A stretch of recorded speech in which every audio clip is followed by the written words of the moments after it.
स्वागत है दोस्तों आपका अपने YouTube चैनल ऑपरेशन जीएस में। दोस्तों आज मैं आपके लिए करंट अफेयर मार्च मंथ का कंप्लीट करंट अफेयर वीडियो लेकर आया हूं। इस वीडियो में डिस्कस करेंगे हम करंट अफेयर के क्वेश्चनों को और उनसे इम्पॉर्टेंट फैक्ट को भी देखेंगे। यहाँ स्टार्टिंग में हम पहले इम्पॉर्टेंट डेज के बारे में देखेंगे और फिर कुछ आर्मी के एक्सरसाइज की देखेंगे। कुछ महत्वपूर्ण रैंकिंग्स पर भी एक नज़र बनाते हैं। तो आइए वीडियो को स्टार्ट करते हैं। Important days and its theme. मार्च महीने के कौन कौन से डे इम्पॉर्टेंट हैं और उनकी थीम क्या है, इसको हम देखते हैं। 3 मार्च को विश्व वन्य जीव दिवस के रूप में मनाया जाता है, वर्ल्ड वाइल्ड लाइफ डे। इसका थीम है 2022 के लिए पारिस्थितिकी तंत्र की बहाली के लिए कुछ प्रमुख प्रजातियों की पुनर्प्राप्ति करना।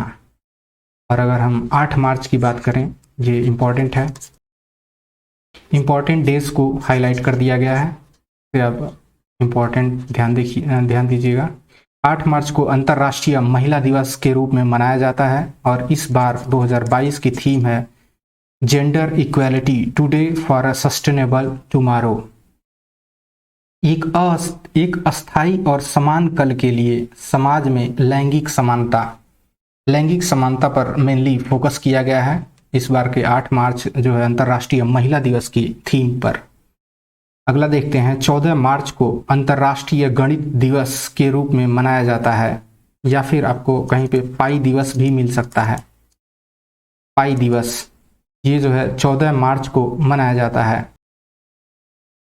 2022 की थीम जो है अंतर्राष्ट्रीय गणित दिवस की वो है मैथमेटिक्स यूनाइट्स, गणित एकता।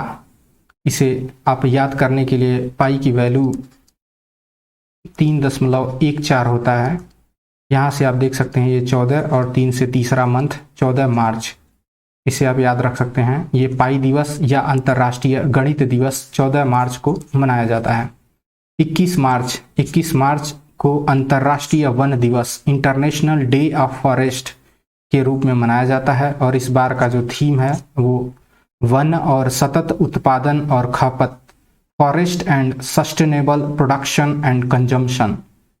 इस बार का जो थीम है अंतर्राष्ट्रीय वन दिवस का, ये इंपॉर्टेंट है, आप इसे ध्यान रखिएगा। 22 मार्च को विश्व जल दिवस मनाया जाता है, वर्ल्ड वाटर डे मनाया जाता है और इस बार 2022 की थीम है भूजल अदृश्य को दृश्यमान बनाना, ground water making the invisible visible. जैसा कि आपको पता होगा कि अभी जो है ग्राउंड वाटर का जो लेवल है वो दिन प्रतिदिन नीचे गिरता जा रहा है, तो उसी पर इस बार का थीम जो है फोकस किया गया है कि भूजल जो है अदृश्य को दृश्यमान बनाना है। ये विश्व जल दिवस 22 मार्च की थीम है। अगला देखते हैं 23 मार्च को विश्व मौसम दिवस के रूप में मनाया जाता है। इसकी जो थीम है विश्व मौसम दिवस की प्रारंभिक चेतावनी और प्रारंभिक कार्रवाई, ये 2022 की थीम है। 23 मार्च को ही शहीद दिवस के रूप में भी मनाया जाता है, आप इसे याद रखिएगा। 23 मार्च को शहीद दिवस के रूप में भी मनाया जाता है क्योंकि 23 मार्च को ही भगत सिंह, राजगुरु और सुखदेव, इन तीनों स्वतंत्रता सेनानियों को फांसी पर चढ़ाया गया था। तो इन्हीं की पुण्यतिथि, इन्हीं को याद के लिए जो है शहीद दिवस 23 मार्च को मनाया जाता है। यह भी इम्पोर्टेंट है, आप इन्हें ध्यान रखिएगा। और 24 मार्च को विश्व तपेदिक या विश्व क्षय रोग दिवस या विश्व टीबी दिवस के रूप में मनाया जाता है। टीबी को ही तपेदिक या क्षय रोग कहा जाता है। इस बार का जो 24 मार्च ये 2022 की जो थीम है विश्व टीबी डे के, वो है टीबी को खत्म करने के लिए निवेश करें और जीवन बचाएं, invest to end TB save lives. ये सभी इंपॉर्टेंट हैं। आइए आगे बढ़ते हैं, अगला कुछ देखते हैं fact. Important joint military exercise, संयुक्त सैन्याभ्यास देखते हैं भारत और किन किन देशों के बीच में अभी हाल ही में ये मिलिट्री एक्सरसाइज ऑर्गेनाइज की गई है। जिसमें पहला है एक्स धर्म गार्जियन 2022। ये इसका जो है तीसरा संस्करण है धर्म गार्जियन की। ये ज्वाइंट मिलिट्री एक्सरसाइज है। ये भारत तथा जापान के बीच संयुक्त सैन्याभ्यास है, भारत और जापान के बीच, याद रखिएगा, ये इंपॉर्टेंट है। और ये जो है 27 फरवरी से 10 मार्च के बीच में आयोजित किया गया था। कहाँ पे? कर्नाटक के बेलगांव में आयोजित किया गया था। कर्नाटक के बेलगांव में आयोजित किया गया था। ये आयोजन भी इम्पोर्टेंट है, इसे याद रखिएगा। ये भी पूछा जा सकता है कि भारत और जापान के बीच एक्स धर्म गार्जियन का आयोजन कहाँ किया गया था? तो कर्नाटक के बेलगांव में आयोजित किया गया था धर्म गार्जियन युद्धाभ्यास। अगला देखते हैं लैमित्या 2022। इसका ये जो है 9वां संस्करण है। ये भारतीय सेना और सेशल्स रक्षा बलों के बीच में संयुक्त सैन्याभ्यास आयोजित किया गया था। सेशल्स रक्षा बल या SDF, सेशल डिफेंस फोर्सेस के बीच आयोजित किया गया था। ये 22 से लेकर 31 मार्च के बीच में आयोजित किया गया था और ये सेशल्स में ही आयोजित किया गया था। इसलिए जो आयोजन भारत के अंदर किया गया होता है वो जो है इम्पोर्टेंट होता है। अगला देखते हैं एक्स दस्तलिक। ये जो है इसका तीसरा संस्करण है और ये भारतीय सेना और उज्बेकिस्तानी सेना के बीच में आयोजित किया जाता है और ये उज्बेकिस्तान में ही आयोजित किया गया है। 22 से लेकर 31 मार्च के बीच में ये भी आयोजन किया गया है। 22 से 31 मार्च लैमित्या का भी आयोजन किया गया है। तो भारतीय सेना जो है दोनों जगह पे एक टुकड़ी जो है यहाँ पे उज्बेकिस्तान गई है इस एक्सरसाइज के लिए, एक्स दस्तलिक के लिए, और एक टुकड़ी जो है ये लैमित्या एक्सरसाइज के लिए सेशल्स गई हुई है। और अगला युद्धाभ्यास देखते हैं, ये है स्लिनेक्स 2022। यहाँ नाम में ही छुपा है कि कौन कौन से देश के बीच में ये एक्सरसाइज होता है। तो यहाँ से श्रीलंका हो जाएगा और IN से इंडिया हो जाएगा। श्रीलंका और इंडिया के बीच में ये संयुक्त सैन्याभ्यास आयोजित किया जाता है। भारतीय सेना और श्रीलंकाई नौसेना के बीच में ये जो है द्विपक्षीय समुद्री सैन्याभ्यास स्लिनेक्स का आयोजन किया गया था। ये 7 से 10 मार्च के बीच में आयोजन किया गया था और ये भारत के विशाखापट्टनम में आयोजित किया गया था। ये इम्पॉर्टेंट है, आप जगह याद रखिएगा। अगला जो आर्मी एक्सरसाइज है वो है मिलन जो है 2022। ये भारतीय नौसेना के बहुपक्षीय अभ्यास है। इसका आयोजन जो है 2 चरणों में किया गया। बंदरगाह चरण 25 से 28 फरवरी और समुद्री चरण जो है 1 से 4 मार्च। ये भारतीय नौसेना के बीच एक बहुपक्षीय अभ्यास है। इन सभी को इम्पोर्टेंट याद रखिएगा। ये सभी अभी मार्च और फरवरी के मंथ में आयोजित किए गए आर्मी एक्सरसाइज हैं। आगे भी जो भी एक्सरसाइज होंगे वो अगले मंथली जो करंट अफेयर कवर किया जाएगा उसमें इन सभी को आगे भी इंक्लूड किया जाएगा इसी तरीके से। और इस तरीके से बेस्ट कंटेंट पाने के लिए आप हमारे चैनल को सब्सक्राइब करिए ताकि आपको अगले वीडियो, और बेल आइकन को भी दबा दीजिए ताकि अगले वीडियो का नोटिफिकेशन आपको सबसे पहले मिल सके। और इस वीडियो को जो है अपने दोस्तों के साथ भी शेयर करिए। आगे बढ़ते हैं, अब कुछ रैंकिंग्स देखते हैं। अभी हाल ही में जो रैंकिंग्स जारी की गई हैं उसमें हम देखते हैं भारत की क्या स्थिति है और पहले स्थान पे कौन सा देश है तथा उसे रैंकिंग्स को कौन जारी करता है। ये 3 चीज़ें बिल्कुल इम्पॉर्टेंट हैं। तो पहली ये जो रैंकिंग है ये है सस्टेनेबल डेवलपमेंट रिपोर्ट, सतत विकास रिपोर्ट 2021 का ये रिपोर्ट है। 2022 में अभी मार्च में ये जारी किया गया है। इसमें भारत का स्थान जो है 120वां स्थान है। टोटल 165 देशों में भारत 120वें स्थान पर है। सस्टेनेबल डेवलपमेंट रिपोर्ट 2021 सतत विकास रिपोर्ट, इसमें भारत का 120वां स्थान है और पहले स्थान पर फिनलैंड है और दूसरे स्थान पर स्वीडन, तीसरे स्थान पर डेनमार्क है। यहाँ पे आपको भारत का कौन सा स्थान है ये इंपॉर्टेंट आप ध्यान रखिएगा और पहले स्थान पर कौन सा देश है। तो पहले फिनलैंड है और भारत का 120वां स्थान है। सतत विकास रिपोर्ट संयुक्त राष्ट्र महासभा द्वारा जारी किया जाता है। संयुक्त राष्ट्र महासभा द्वारा जारी किया जाता है, ये भी इंपॉर्टेंट है, आप याद रखिएगा इसे। सतत विकास लक्ष्यों को 2015 में संयुक्त राष्ट्र के सभी सदस्य राज्यों द्वारा अपनाया गया था। SDG इंडेक्स 6 व्यापक श्रेणियों शिक्षा, कौशल, स्वास्थ्य, कल्याण, स्वच्छ ऊर्जा, उद्योग, सतत भूमि, उपयोग सतत शहरों और डिजिटल प्रौद्योगिकी में संयुक्त राष्ट्र के सदस्यों के बीच 17 एसडीजी लक्ष्यों को कार्यान्वयन के आधार पर तैयार किया गया है।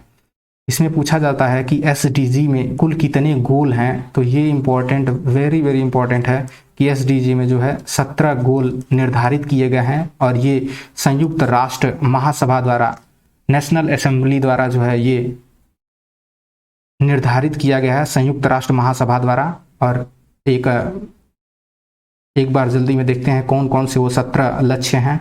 तो पहला है नो पावर्टी, गरीबी को ख़त्म करना, जीरो हंगर, भूख को कोई भूखा न रहे, इसका एक लक्ष्य है। तीसरा जो है ये good health and well being, स्वास्थ्य की जो है देखभाल करना, गुड जो है क्वालिटी एजुकेशन, शिक्षा के को आगे बढ़ाना, जेंडर इक्वलिटी, मेल फीमेल के बीच में जो है इक्वलिटी हो जेंडर की, इस पर फोकस किया गया है। और छठा जो है एसडीजी गोल ये क्लीन वाटर एंड सैनिटेशन है, साफ सुथरा और स्वच्छ वाटर का पानी के लिए है। और सातवां जो है अफोर्डेबल एंड क्लीन एनर्जी, स्वच्छ ऊर्जा के बारे में है। आठवां जो गोल है ये है decent work and economic growth के बारे में है। और नवा इंडस्ट्रियल इनोवेशन एंड इंफ्रास्ट्रक्चर, ये जो है औद्योगिक क्षेत्र में इनोवेशन के लिए ये गोल है। 10वां जो है ये है रिड्यूस इनइक्वालिटी, असमानता को ख़त्म करने का है।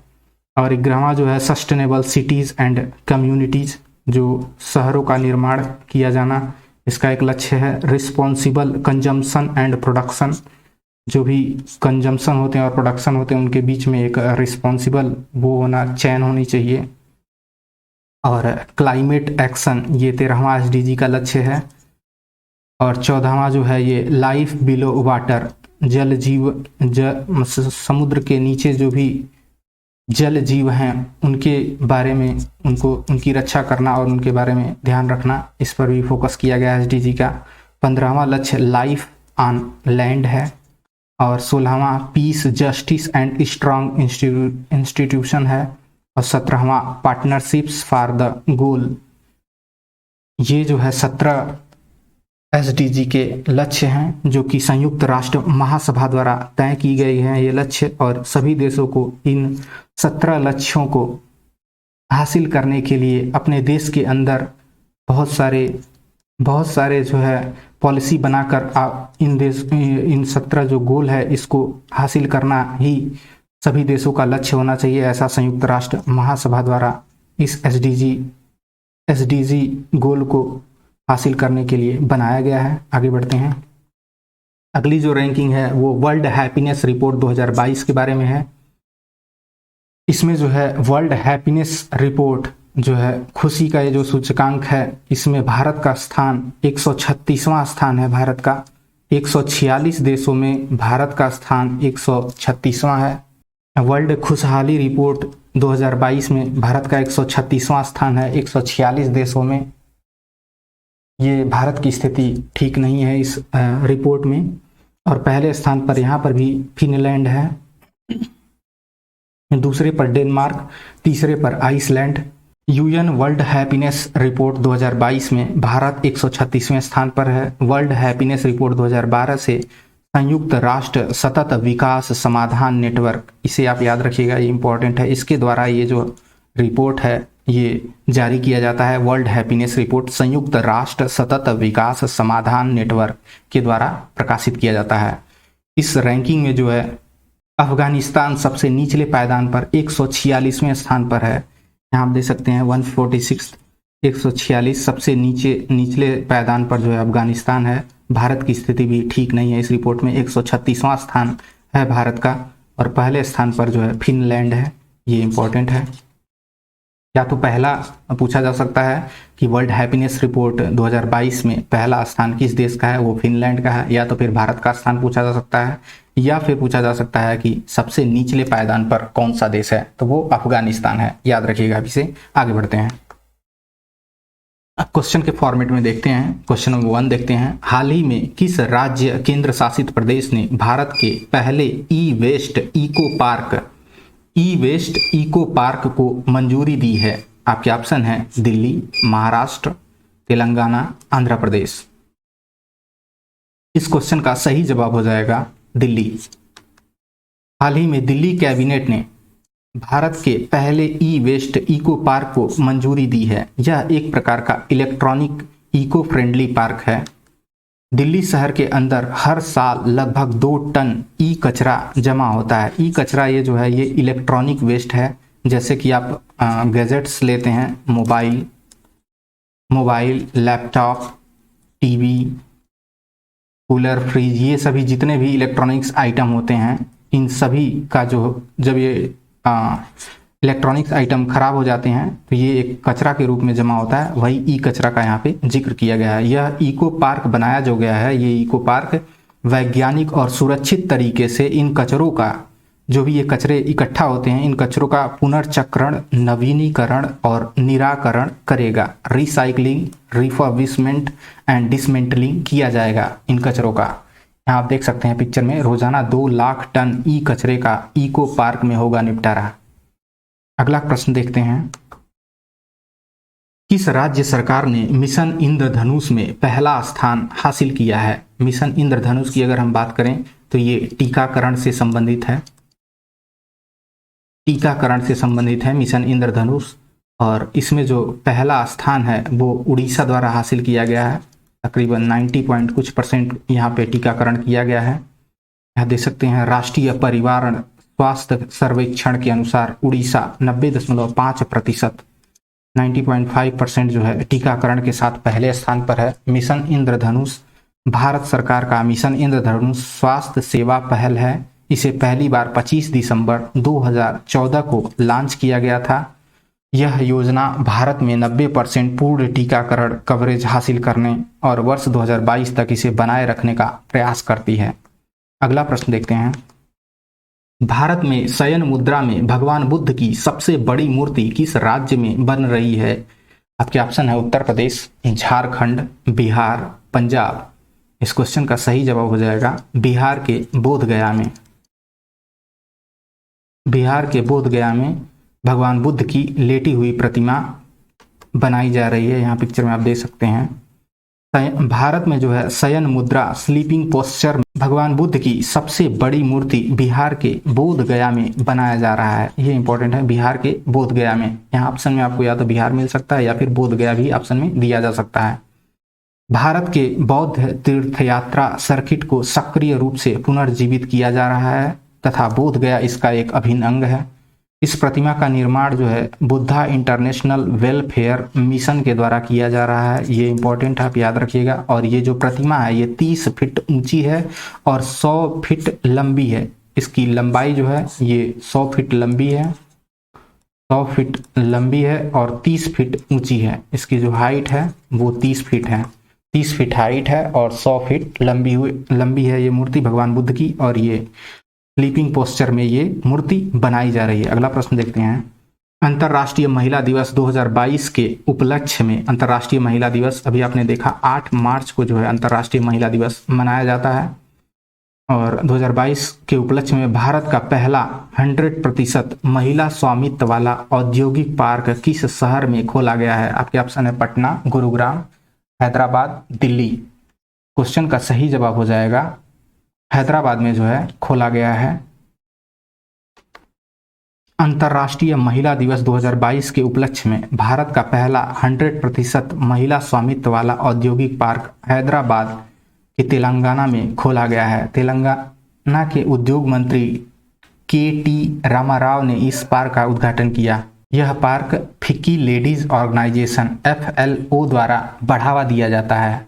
अगर हम फिक्की की बात करें, फिक्की का फुल फॉर्म है federation of Indian chamber of commerce and industry. FICCI की महिला विंग का नाम फिक्की लेडीज ऑर्गेनाइजेशन है। FLO फिक्की लेडीज ऑर्गेनाइजेशन है, और इसकी जो FLO इसकी स्थापना जो है वर्ष 1983 में FLO की स्थापना की गई थी, और इसका हेडक्वार्टर जो है FLO का जो हेडक्वार्टर है ये नई दिल्ली है। FLO का हेडक्वार्टर नई दिल्ली है, आप याद रखिएगा। ये पूरा जो है औद्योगिक पार्क महिलाओं द्वारा ये चलाया जाएगा। अगला प्रश्न देखते हैं, इसरो द्वारा कितने छात्रों को युविका युविका कार्यक्रम 2022 के लिए चयनित किया जाएगा? आपके ऑप्शन है 120, 130, 140, 150। इस प्रश्न का सही जवाब हो जाएगा 150। इसरो द्वारा युविका इसका फुल फॉर्म है युवा विज्ञानी कार्यक्रम, यंग साइंटिस्ट प्रोग्राम। यहाँ 150 छात्रों को चयनित किया गया है और इस कार्यक्रम का जो स्टार्ट किया गया था ये 2019 में किया गया था। इसरो के पूर्व प्रमुख के सिवान ने 18 जनवरी 2019 को युवा वैज्ञानिक कार्यक्रम का घोषणा किया था और इसके 4 महीने बाद 17 मई को ये लॉन्च किया गया था।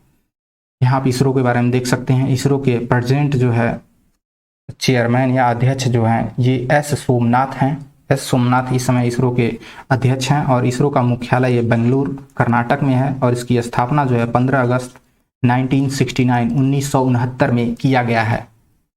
अगला प्रश्न देखते हैं। हाल ही में भारतीय रेलवे द्वारा 2 ट्रेनों की टक्कर को रोकने के लिए किस तकनीक का परीक्षण किया गया है? आपके ऑप्शन है कवच, सुरक्षा, हाइड्रोलिक ब्रेक, सील्ड। इसका सही जवाब हो जाएगा कवच का। यहाँ पिक्चर में आप देख सकते हैं भारत का कवच। ये जो ऑटोमेटिक ट्रेन प्रोटेक्शन सिस्टम है, ये एक तरीके का सिस्टम बनाया गया है, भारतीय रेलवे के द्वारा विकसित किया गया है। अगर 2 ट्रेनें एक ही ट्रैक पर आ जाती हैं तो इसमें ऐसा ऑटोमेटिक जो है सिस्टम लगाया गया है कि ऑटोमेटिक ब्रेक लग जाएगा और वो एक दूसरे से 150-200 मीटर या 1 किलोमीटर की दूरी के पहले ही दोनों ट्रेनें रुक जाएंगी। इस तरीके का विकसित किया गया है। 2 ट्रेनों की टक्कर को रोकने के लिए 4 मार्च 2022 को इस जो तकनीक है इसका परीक्षण किया गया और परीक्षण के समय इस ट्रेन के अंदर ही भारत के जो है रेल मंत्री अश्विनी वैष्णव और रेलवे बोर्ड के चेयरमैन विनय कुमार त्रिपाठी भी मौजूद थे। कवच को इस तरह बनाया गया है कि यह उस स्थिति में एक ट्रेन को स्वचालित रूप से रोक देगा। अगला प्रश्न देखते हैं। किस आईआईटी संस्था ने परम गंगा सुपर कंप्यूटर स्थापित किया है? आपके ऑप्शन है IIT Kharagpur, IIT Mumbai, IIT Delhi, IIT Roorkee. इस क्वेश्चन का सही जवाब हो जाएगा आईआईटी रुड़की ने जो है परम गंगा सुपर कंप्यूटर का स्थापना किया गया है आईआईटी रुड़की के अंतर्गत। यहाँ आप देख सकते हैं परम Ganga national super computing mission, ये NSM। इस मिशन के तहत जो है परम गंगा सुपर कंप्यूटर को बनाया गया है। आईआईटी रुड़की ने परम गंगा सुपर कंप्यूटर स्थापित किया है। परम गंगा एक made in India PETA scale super computer है। इसे राष्ट्रीय super computing mission, national super computing mission के तहत आईआईटी रुड़की में स्थापित किया गया है। परम गंगा के सुपर कंप्यूटिंग क्षमता जो है 1.66 पीफ्लॉप्स पेटा फ्लोटिंग पॉइंट ऑपरेटिंग पर सेकेंड। यह एक तरीके का मेजरमेंट है इसकी क्षमता का। जो सुपर कंप्यूटर है ये कितना पावरफुल है इसका एक मेजरमेंट है, यूनिट है P flop, PETA floating point operation पर सेकेंड। ये जो है 1.66, आप इसे याद रखिएगा। और ये जो है CDAC ने आईआईटी रुड़की में परम गंगा सुपर कंप्यूटर को स्थापित किया गया है। ये CDAC की हेल्प से। CDAC जो है ये central for development of advance computing है। इंपॉर्टेंट नोट्स में आप देख सकते हैं NSM national super computer mission जो है ये इलेक्ट्रॉनिक्स और सूचना प्रौद्योगिकी मंत्रालय और विज्ञान और प्रौद्योगिकी जो विभाग DST department of science and technology की एक संयुक्त पहल है तथा इसे CDAC के द्वारा विकसित किया गया है। अगला प्रश्न देखते हैं। भारतीय रिजर्व बैंक RBI के गवर्नर शक्तिकांत दास ने फीचर फोन के लिए किस UPI आधारित पेमेंट प्रोडक्ट लॉन्च किया है? इस क्वेश्चन का सही जवाब हो जाएगा C, UPI 123 पे। RBI के गवर्नर शक्तिकांत दास ने फीचर फोन मतलब सिंपल फोन, जो कीपैड वाले फोन होते हैं वो उन्हीं को ही फीचर फोन कहा जाता है। UPI 123 पे नामक UPI लॉन्च किया। यहाँ पे 1 से कॉल करो, 2 से चूज करो सेलेक्ट और 3 से पे करो।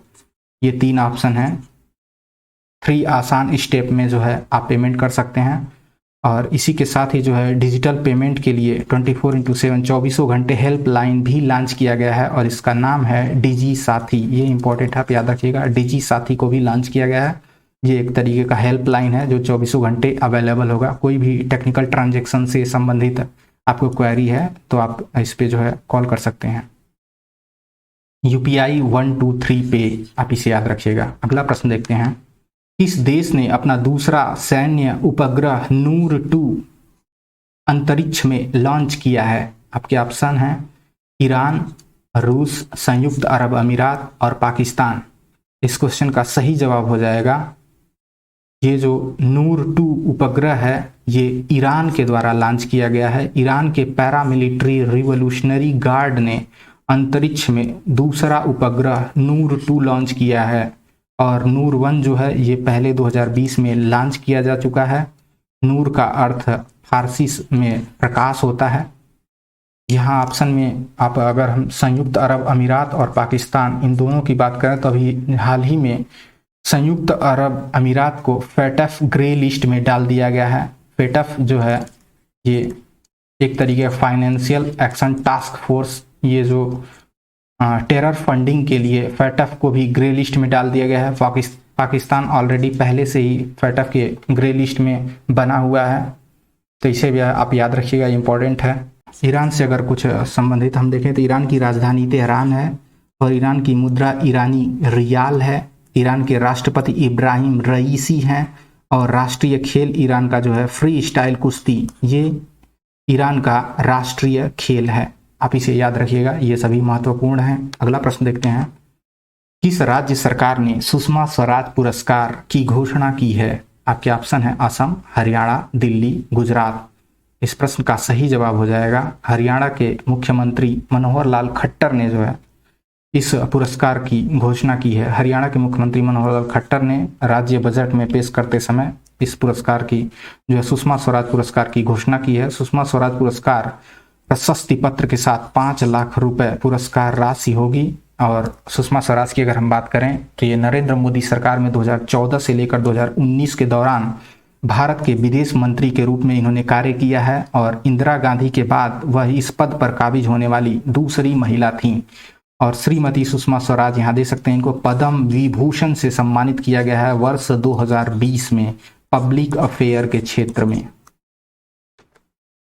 अगला प्रश्न देखते हैं, हाल ही में BCCI ने किसे टाटा IPL 2022 का ऑफिशियल पार्टनर के रूप में नामित किया गया है? आपके ऑप्शन है रुपे, फोन पे, गूगल, फ्लिपकार्ट। इस क्वेश्चन का सही जवाब हो जाएगा रुपे जो डेबिट कार्ड है इसे ही टाटा IPL का ऑफिशियल पार्टनर घोषित किया गया है या नामित किया गया है। ऑफिशियल पार्टनर देख सकते हैं ये रुपे है। BCCI ने रुपे को टाटा IPL 2022 का ऑफिशियल पार्टनर के रूप में नामित किया है। टाटा IPL 2022 ये जो है इसका 15वां संस्करण है। 26 मार्च से ये स्टार्ट हुआ है IPL इस बार का। BCCI की स्थापना 1928 में हुआ था और इसका मुख्यालय आज़ादी के पहले ही BCCI का एस्टैब्लिशमेंट हो गया है। आप इसे याद रखिएगा, वर्ष 1928 में BCCI का एस्टैब्लिशमेंट किया गया है।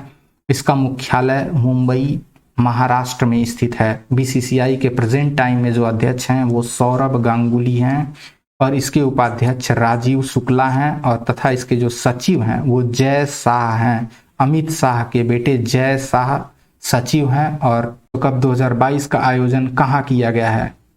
आपके ऑप्शन है श्रीलंका, न्यूजीलैंड, भारत, पाकिस्तान। इस क्वेश्चन का सही जवाब हो जाएगा अभी हाल ही में जो है न्यूजीलैंड में ICC महिला विश्व कप 2022 का आयोजन किया गया है।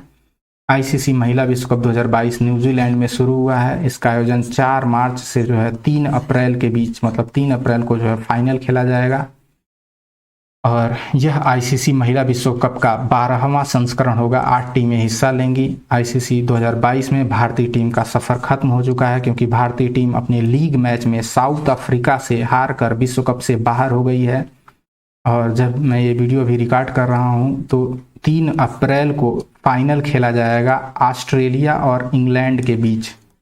ऑस्ट्रेलिया और इंग्लैंड इन दोनों के बीच महिला विश्व कप का फाइनल खेला जाएगा। अब देखते हैं ये कौन वर्ल्ड कप मैच जीतता है। अगला प्रश्न देखते हैं, हाल ही में कैनाइन डिस्टेम्पर वायरस CDV से निपटने के लिए पहला स्वदेशी टीका कहाँ विकसित कर उसका क्लिनिकल ट्रायल किया गया है? इस क्वेश्चन का जो सही जवाब हो जाएगा वो गुजरात में CDV इसका क्लिनिकल ट्रायल कर इसे विकसित किया गया है। और अगर हम CDV कैनाइन डिस्टेम्पर वायरस को की बात करें तो ये बिग कैट्स की जो कैटेगरी है, शेर को ये संक्रमित करने वाला एक खतरनाक वायरस है, जिससे निपटने के लिए देश का पहला स्वदेशी वैक्सीन गुजरात के Gujarat biotechnology and research centre GBRC के द्वारा विकसित किया गया है। और ये जो कैनाइन डिस्टेम्पर वायरस CDV है, ये कुत्तों और अन्य जानवरों को में इंसेफेलाइटिस और निमोनिया को फैलाने के लिए जिम्मेदार पाया गया है। अगर हम मध्य प्रदेश की बात करें तो मध्य प्रदेश सरकार द्वारा अपने वित्तीय बजट में जो है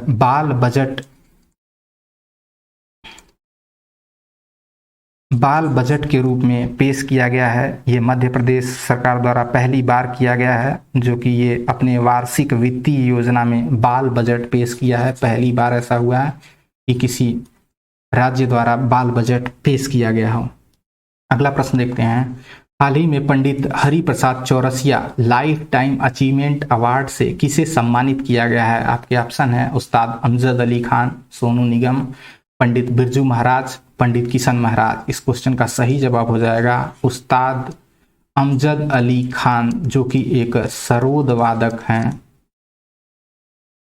अमजद अली खान को यह अवार्ड, अचीवमेंट अवार्ड दिया गया है। यह सरोद वादक हैं। और अगर हम पंडित हरिप्रसाद चौरसिया की बात करें तो ये बांसुरी वादक हैं। क्या बजाते हैं? बांसुरी बजाते हैं पंडित हरिप्रसाद चौरसिया। और उस्ताद अमजद अली खान ये सरोद वादक हैं।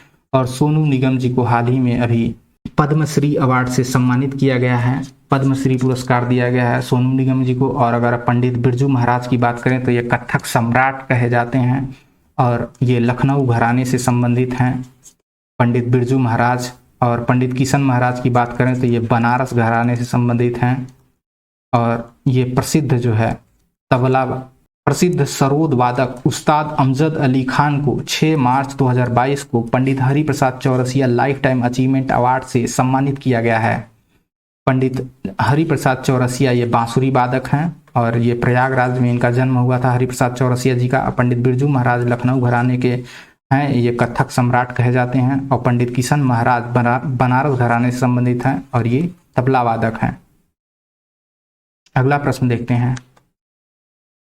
पुष्कर धामी ने दूसरी बार किस राज्य के मुख्यमंत्री के रूप में शपथ ली है? इस क्वेश्चन का सही जवाब हो जाएगा उत्तराखंड के जो है लगातार दूसरी बार ये चीफ मिनिस्टर बने हैं, CM बने हैं पुष्कर धामी जी। यहाँ अभी हाल ही में जो है विधानसभा चुनाव 5 राज्यों में संपन्न हुआ है। उन 5 राज्यों में कौन नए मुख्यमंत्री बनाए गए हैं उन पे एक नज़र हम बनाते हैं, देखते हैं। उत्तराखंड के जो मुख्यमंत्री बने हैं ये पुष्कर सिंह धामी को बनाया गया है। उत्तर प्रदेश के मुख्यमंत्री योगी आदित्यनाथ जी को बनाया गया है। और मणिपुर के जो चीफ मिनिस्टर बने हैं N बीरेन सिंह को बनाया गया है। और गोवा के प्रमोद सावंत को बनाया गया है। और पंजाब में भगवंत मान को जो है मुख्यमंत्री बनाया गया है।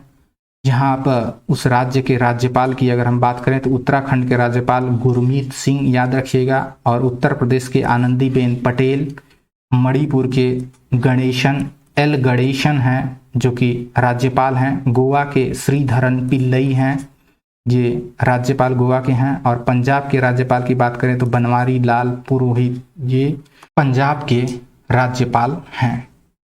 तो इसको आप याद रखिएगा, ये सभी इंपॉर्टेंट है। और इन राज्यों में कितनी विधानसभा की सीटें हैं वो भी दी गई हैं।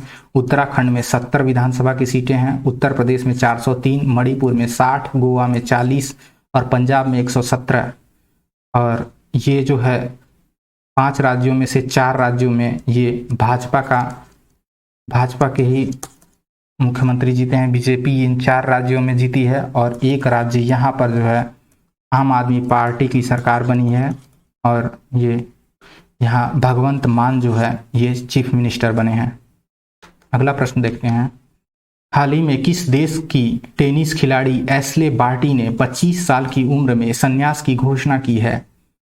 आपके ऑप्शन है ऑस्ट्रेलिया, अमेरिका, जापान, रूस। इस क्वेश्चन का सही जवाब हो जाएगा ऑस्ट्रेलिया। हाल ही में जो है ऑस्ट्रेलिया की 25 वर्षीय खिलाड़ी एशले बार्टी ने संन्यास की घोषणा की है और इस साल का जो ऑस्ट्रेलिया ओपन हुआ था उसके विजेता भी एशले बार्टी ही हैं।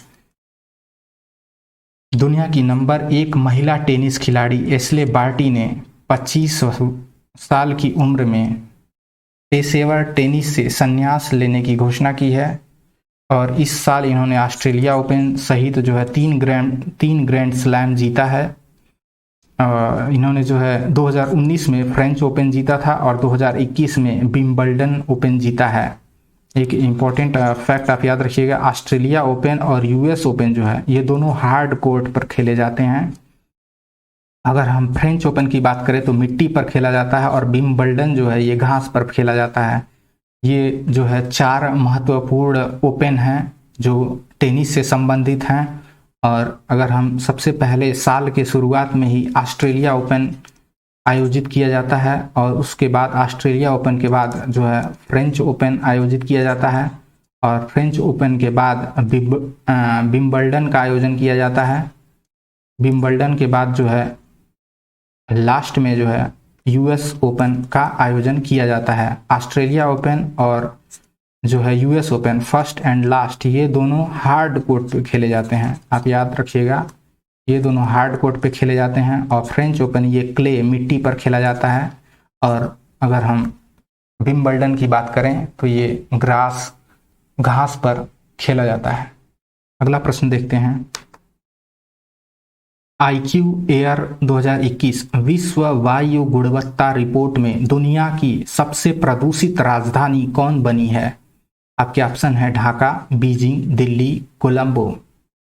जिसका सही जवाब हो जाएगा दिल्ली। दिल्ली जो है विश्व वायु गुणवत्ता रिपोर्ट में दुनिया की सबसे प्रदूषित राजधानी बनी है।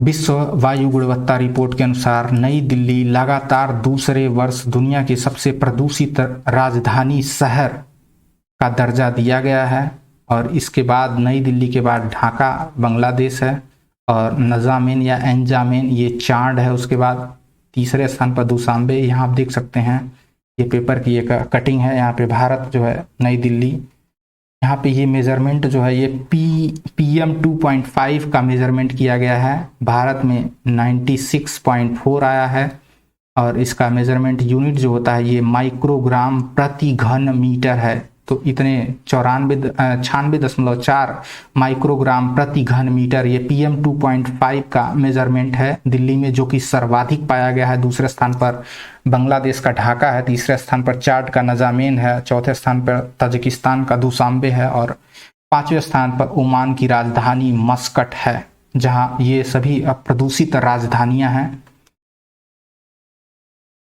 अगला प्रश्न देखते हैं। हाल ही में किस शहर में बिप्लोबी भारत गैलरी का उद्घाटन किया गया है? आपके ऑप्शन है नई दिल्ली, कोलकाता, गुजरात, उड़ीसा। इस क्वेश्चन का सही जवाब हो जाएगा कोलकाता में जो अभी हाल ही में बिप्लोबी भारत गैलरी का उद्घाटन किया गया है। PM मोदी ने इसका उद्घाटन किया है 23 मार्च 2022 को वीडियो कॉन्फ्रेंसिंग के जरिए विक्टोरिया मेमोरियल हॉल जो कि कोलकाता में स्थित है, यहाँ पर बिप्लोबी भारत गैलरी का उद्घाटन किया गया है। यह गैलरी स्वतंत्रता संग्राम में क्रांतिकारियों के योगदान और ब्रिटिश औपनिवेशिक शासन के प्रति उनके प्रतिरोध को प्रदर्शित करती है। प्रधानमंत्री ने भगत सिंह, राजगुरु, सुखदेव को भी श्रद्धांजलि अर्पित की है, जिन्हें इस दिन अंग्रेजों द्वारा फांसी पर लटका दिया गया था और 23 मार्च को इसीलिए शहीद दिवस के रूप में मनाया जाता है। अगला प्रश्न देखते हैं। नासा ने पृथ्वी के सौर मंडल के बाहर कितने नए ग्रहों की खोज की है? आपके ऑप्शन है 70, 65, 30, 45। इस क्वेश्चन का सही जवाब हो जाएगा 65। 65 जो है नए ग्रहों की खोज की गई है नासा के द्वारा। नासा ने पृथ्वी और सौर मंडल के बाहर 65 नए ग्रहों की खोज की है। इन नई खोज के बाद अब खोजे गए बाह्य ग्रहों की कुल संख्या 5000 से भी अधिक हो चुकी है। अगला प्रश्न देखते हैं। किस देश के प्रसिद्ध गणितज्ञ डेनिस पर्नेल सुलिवन ने एबेल पुरस्कार 2022 जीत लिया है? आपके ऑप्शन है चीन, रूस, जापान, अमेरिका। इस क्वेश्चन का सही जवाब हो जाएगा अमेरिका के ही निवासी हैं डेनिस पर्नेल सुलिवन, जिन्होंने एबल पुरस्कार 2022 जीता है। अमेरिकी गणितज्ञ डेनिस पर्नेल सुलिवन ने एबल पुरस्कार 2022 जीता है और ये टोपोलॉजी में जीता है इन्होंने पुरस्कार। और ये जो एबल पुरस्कार है ये नॉर्वे के राजा के द्वारा एबल पुरस्कार प्रदान किया जाता है और इस पुरस्कार का नाम नील्स हेनरिक एबल के नाम पर रखा गया है। नील्स हेनरिक एबल के नाम पर रखा गया है, जो कि नील्स हेनरिक एबल ये जो है नॉर्वे के प्रसिद्ध गणितज्ञ थे, इन्हीं के नाम पर इसका नाम जो है एबल पुरस्कार रखा गया है। अगर हम एबल पुरस्कार की बात करें तो एबल पुरस्कार को नोबेल पुरस्कार से प्रेरित होकर दिया जाता है, क्योंकि नोबेल पुरस्कार में गणित के लिए कोई खंड नहीं है, अतः इसे गणित का नोबेल पुरस्कार भी कहा जाता है। कहीं कहीं पे इसे क्वेश्चन पूछा जाता है कि गणित का नोबेल पुरस्कार किस पुरस्कार को कहते हैं, तो ये एबल पुरस्कार हो जाएगा, जो इस साल डेनिस पर्नेल सुलिवन ये अमेरिकी गणितज्ञ हैं, इन्होंने टोपोलॉजी में अपनी खोज, अपनी जो है योगदान के लिए इन्हें ये अवार्ड दिया गया है। अगला प्रश्न देखते हैं, किस देश के द्वारा बिम्स्टेक शिखर सम्मेलन 2022 की मेजबानी किया गया है? आपके ऑप्शन है भारत, श्रीलंका, बांग्लादेश, भूटान। इस क्वेश्चन का सही जवाब हो जाएगा श्रीलंका के द्वारा इसकी मेजबानी किया गया है। बिम्स्टेक का फुल फॉर्म देखते हैं, bay of Bengal initiative for multi sectoral technical and economic cooperation. ये बिम्स्टेक का फुल फॉर्म है। कुछ प्रश्न में पूछे जाते हैं बिम्स्टेक का फुल फॉर्म क्या होगा, तो आप इसे याद रखिएगा, bay of Bengal initiative for multi sectoral technical and economical cooperation. इस शिखर सम्मेलन का जो आयोजन मेजबानी किया गया ये श्रीलंका के द्वारा किया गया है और ये भी 30 मार्च को जो है बिम्स्टेक का आयोजन किया गया है श्रीलंका में और ये वर्चुअली किया गया है। बिम्स्टेक की स्थापना की अगर हम बात करें तो वर्ष 1997 में इस्टेब्लिशमेंट किया गया था, स्थापना किया गया था बिम्स्टेक का। इसमें 7 सदस्य हैं।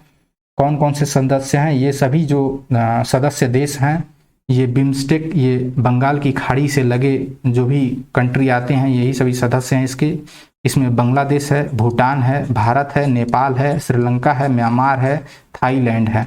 अगर हम बंगाल की खाड़ी से बात करते हैं तो निश्चित रूप से यहाँ पाकिस्तान नहीं होगा। अक्सर आपको ऑप्शन में पूछा जाता है, जबकि बिम्स्टेक का सदस्य देश कौन नहीं है, तो पाकिस्तान अगर ऑप्शन में है तो बिम्स्टेक का सदस्य नहीं होगा।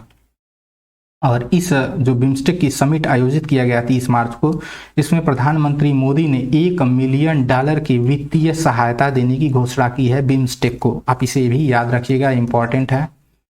अगला प्रश्न देखते हैं, हाल ही में किस राज्य में भारत की पहली स्टील सड़क, जी हाँ स्टील की सड़क बनाई गई है? किस राज्य में, भारत के किस राज्य में स्टील की सड़क बनाई गई है? इस क्वेश्चन का सही जवाब हो जाएगा अभी हाल ही में गुजरात में जो है स्टील की सड़क बनाई गई है। गुजरात में देश की पहली स्टील सड़क बनाई गई है। स्टील के कचरे से बनी है ये स्टील सड़क। किससे बनाया गया है? स्टील के जो कचरे निकलते हैं, स्टील इंडस्ट्री के कचरे, उनसे बनाया गया है। स्टील सड़क बनाने के लिए सबसे पहले स्टील प्लांट से निकले स्लैग, मतलब जो कचरा निकलता है उसकी गिट्टी बनाई गई है और फिर उसका इस्तेमाल सड़क बनाने में किया गया है। यह सड़क गुजरात के हजीरा पोर्ट के पास बनाया गया है। ये किसी बंदरगाह, हजीरा बंदरगाह के पास है। यहाँ आप देख सकते हैं पिक्चर में, ये जो है स्टील से निर्मित सड़क है।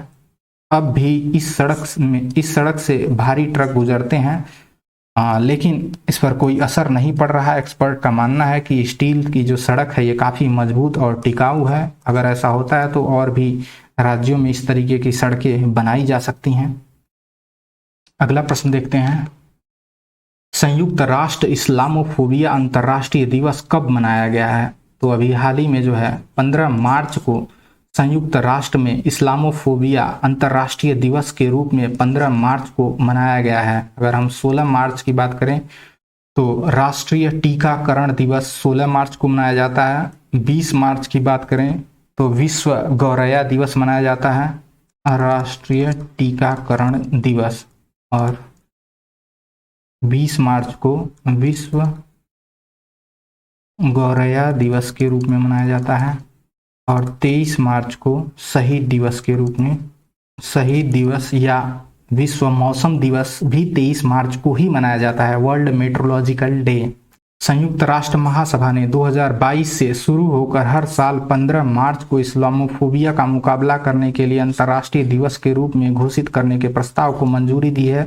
और इस प्रस्ताव को जो पेश किया गया है इस्लामिक सहयोग संगठन की ओर से पाकिस्तान के राजदूत मुनीर अकरम इन्होंने पेश किया है। तो याद रखिएगा, ये पूछा जा सकता है कि ये जो इस्लामोफोबिया अंतर्राष्ट्रीय दिवस संयुक्त राष्ट्र महासभा द्वारा घोषित किया गया है 15 मार्च को, इसको किस जो है देश के द्वारा पेशकश किया गया था, तो ये पाकिस्तान के राजदूत हैं मुनीर अकरम, इनके द्वारा ये पेश किया गया ये प्रस्ताव।